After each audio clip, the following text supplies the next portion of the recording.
Good morning, my dear brothers and sisters. In the Gospel, we heard that Martha is hurting because her brother died and Jesus did not even visit him when he was sick.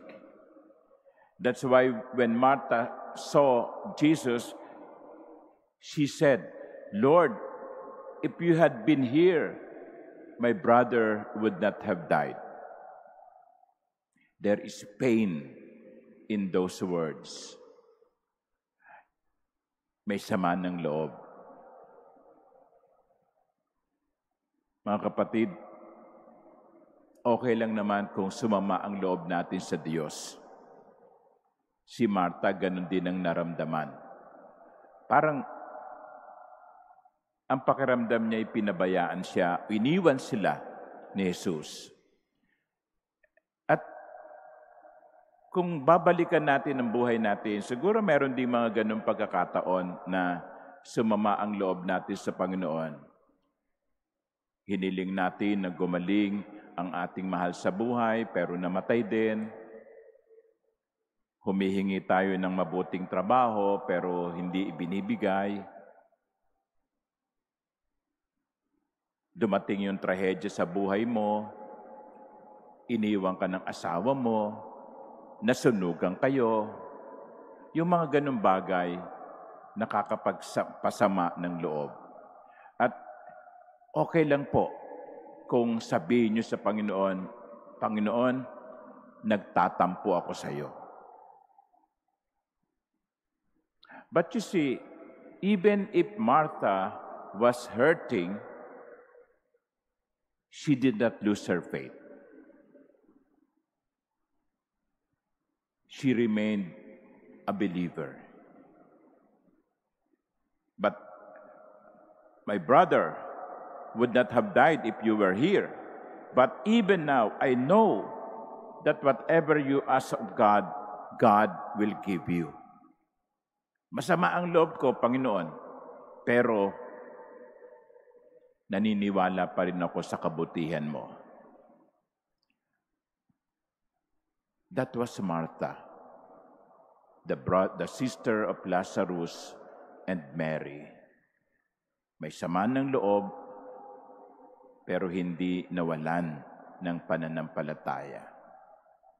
Meron kasi mga tao nagtatampo sa Diyos at pagkatapos, hindi na nagsisimba, hindi na nagdarasal, hindi na pumapasok ng simbahan.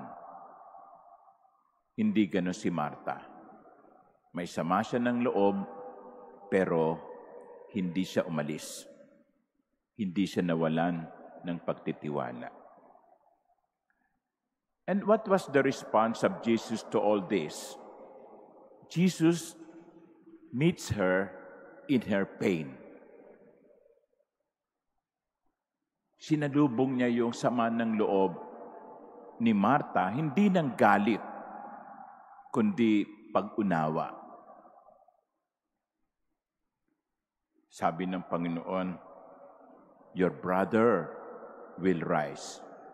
And here, Jesus is offering Martha something greater, and that is eternal life. So hindi siya pinabayaan ni Jesus, kundi ibinibigay sa kanya ang mas mainam na biyaya.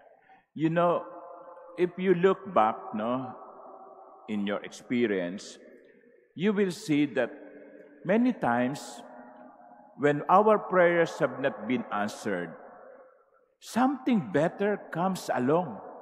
Di ba? Yung hindi ka binigyan nung hinihiling mo, pero may binigay na mas mainam. Yun ang ibinigay ni Jesus kay Martha. Ang kahilingan niya ay mahabang buhay para sa kanyang kapatid. Sana wag mamatay si Lazaro. Namatay. Pero ang ibinigay ni Jesus ay hindi mahabang buhay, kundi buhay na walang hanggan. your brother will rise.